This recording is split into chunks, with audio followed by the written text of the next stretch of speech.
What's the one engine that could make a grown mechanic want to pack up his tools and go home? For many, the answer is simple. The Detroit 6V53. Don't let its size fool you. This two-stroke beast was one of the most challenging, deafening, and downright infuriating power plants ever bolted into a piece of construction equipment. But what made it so tough to work on? Despite everything, what makes some long-timers still hold a measure of regard for it? Let's find out. Our journey begins with the engine's origin. In the early 1960s, Detroit Diesel introduced the 6V53 as the littler sibling of the larger 12V71. It boasted 6 cylinders, each displacing 53 cubic inches, and a two-stroke design that promised power in a compact package. On paper, it looked like the perfect solution for heavy machinery. Forklifts, cranes, generators, and bulldozers all got a taste of the 6V53's nimble punch.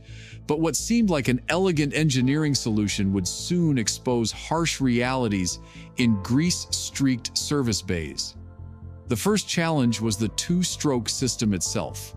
Unlike four-stroke diesels, the 6V53 fired once every revolution, making it louder and producing a smoother power band. But that constant firing cycle meant more stress on pistons, rings, and cylinder liners. Mechanics learned fast. The tolerances had to be razor sharp. A few thousandths off, and the engine would start consuming oil at an alarming rate, or worse, locking up under load. Access was the next hurdle.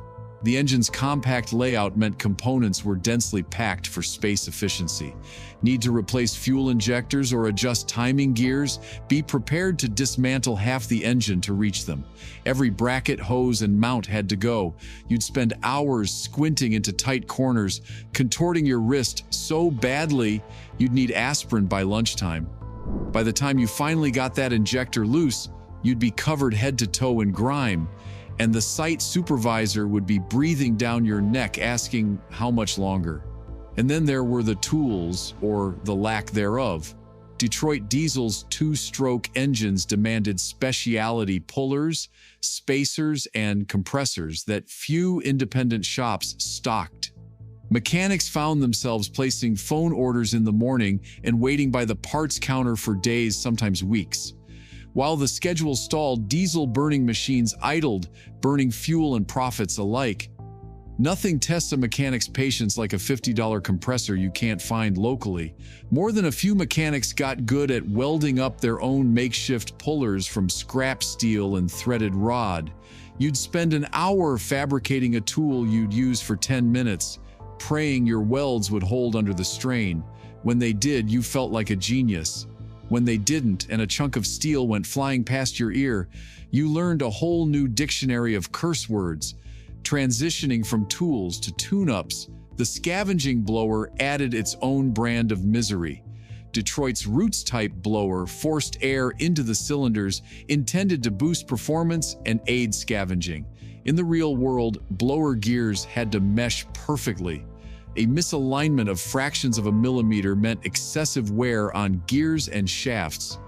The grinding sound inside the housing was like fingernails on a chalkboard, an audible reminder that a small error today would spawn a major rebuild tomorrow.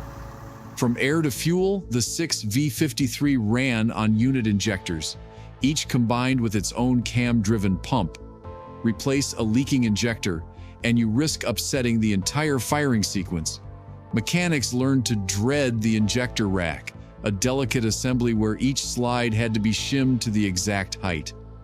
One mislabeled shim, and the engine would run rough as a gravel road, hiccuping under load until you found the culprit. Cooling presented another gauntlet. Construction sites are far from climate-controlled warehouses.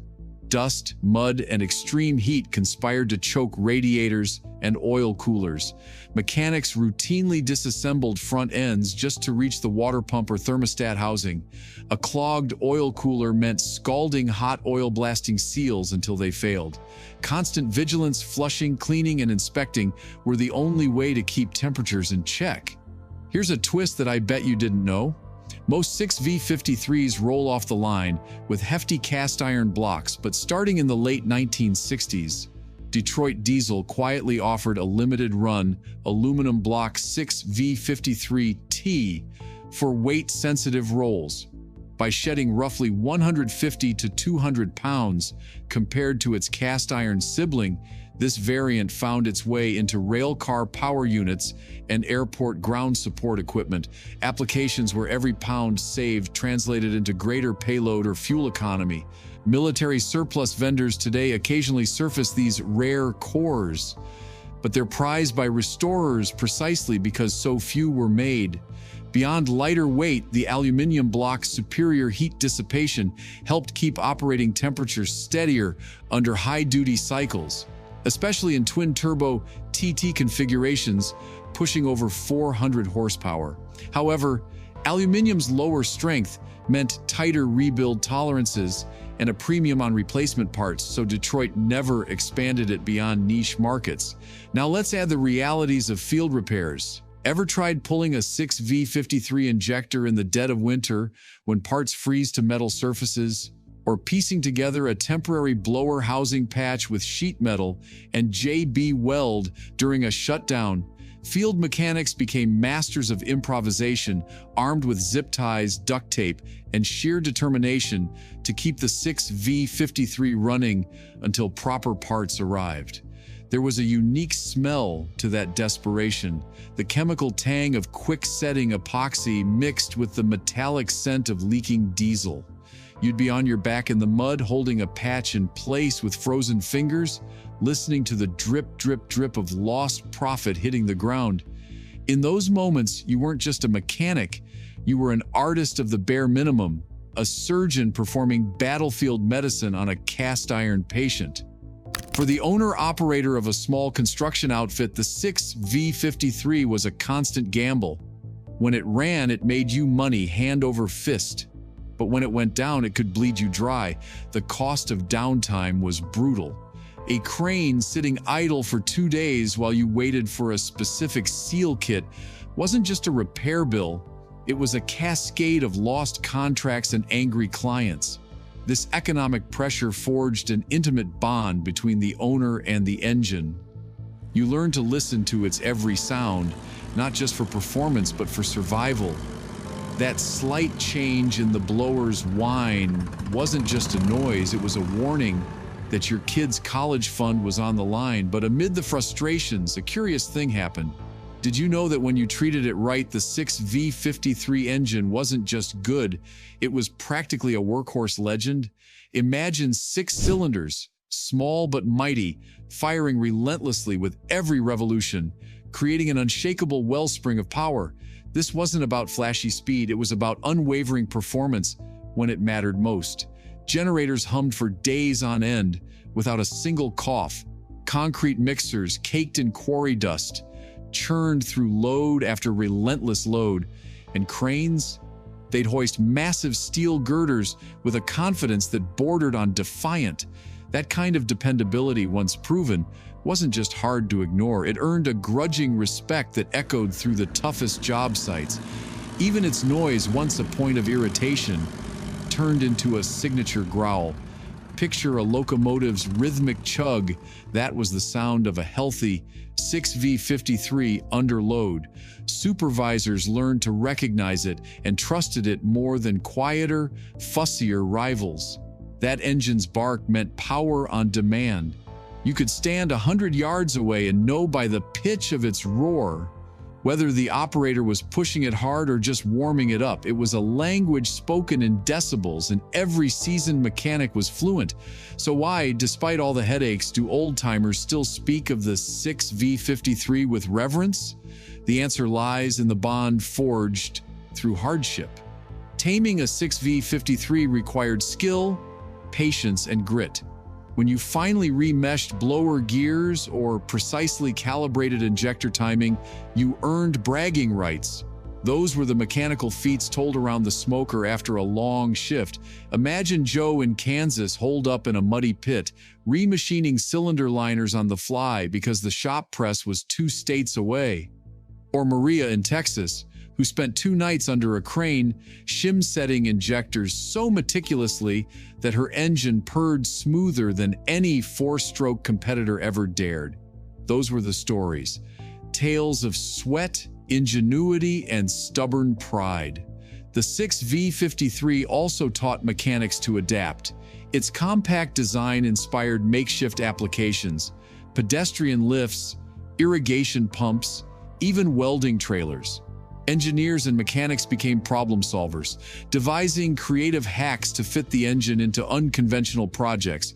With every successful improvisation, the 6V53's reputation grew, from devilish chore to dependable workhorse. On big projects, entire sites depended on these engines. When a 653 died, work ground to a halt. The urgency to fix it turned routine maintenance into an all-hands endeavor. Fabricators, welders, and even supervisors scrounged to bring it back online. In that shared crisis, teams learned to respect both the engine's might and its quirks. Let's talk longevity now. Many 6V53s clocked tens of thousands of hours, often outliving the machines they powered. Some skid steers were scrapped long before their engines gave up. Mechanics learned to view the 6V53 almost like a living organism. It demanded consistent care but rewarded that care with years of reliable service. Gradually, a sense of camaraderie formed around these engines. Clubs and online forums, before the internet was a household staple, passed letters and manuals back and forth. Mechanics swapped tips on seal kits, gasket materials, and even creative modifications to improve access.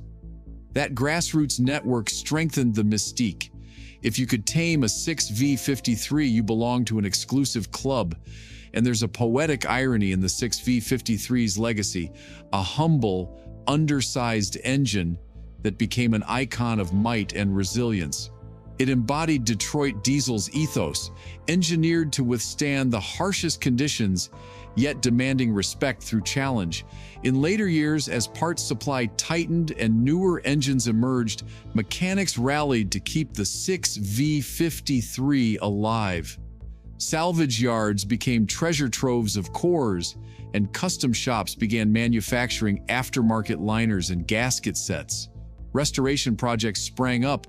Well-worn 6V53s were stripped to bare blocks, inspected and rebuilt with modern materials, breathing new life into engines once thought obsolete.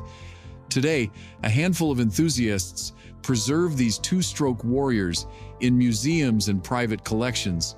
You'll find them on display at transport heritage events. Their roots blowers polished to a shine, injectors gleaming under spotlights. And during live demonstrations, when one of these resurrected motors roars to life, the crowd falls silent, listening to a sound that echoes history. For modern mechanics, the 6V53 remains a study in old-school engineering. Training schools included in heritage courses, teaching students about the art of mechanical sympathy and hands-on precision. Cadets learn the value of scrupulous measurements, the feel of proper torque, and the music of perfectly meshed gears. Instructors point to the 6V53 as a reminder that technology may advance, but fundamentals endure. It's a stark contrast to the engines of today, where the first step in any diagnosis is plugging in a laptop. The old-timers will tell you something was lost in that transition. You can't feel a bad sensor through a computer screen, and you can't improvise a fix for corrupted software with a wrench and a bit of wire. The 6V53 demanded a different kind of intelligence, one that lived in your fingertips and your ears.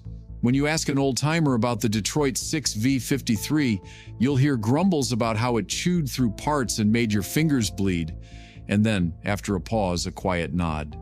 They'll tell you that every scratch on their toolbox, every late-night repair, was a lesson in machinery mastery. In the end, the Detroit 6V53 wasn't just a power plant. It was a rite of passage, a test of skill as formidable as any exam. It forced mechanics to raise their standards, to innovate under pressure, and to find satisfaction in the hum of 6 pistons firing in perfect rhythm. So next time you step onto a construction site and catch that unmistakable chug chug chug of a two-stroke heart, tip your hard hat to the mechanics who dared to tame it. Behind every roar of the Detroit 6V53 lies a story of grit, perseverance, and the unbreakable bond between man and machine. Share your Detroit tales in the comments. Most importantly, if you enjoyed this video, make sure to like and subscribe. I'll see you in the next one.